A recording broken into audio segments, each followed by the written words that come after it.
10 Late News, brought to you by the Renault Scenic RX4. Renault, we don't just make cars, we create cars. 10's Late News with Greg Pearce.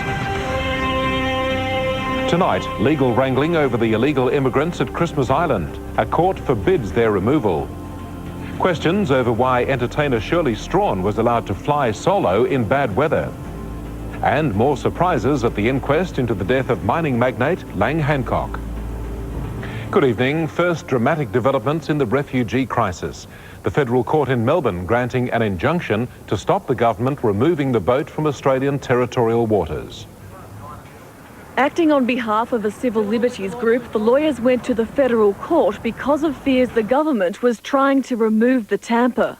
To prevent the respondents, that is the Minister for Immigration, the Attorney General and the Minister for Defence, from taking steps to force the ship outside of territorial waters.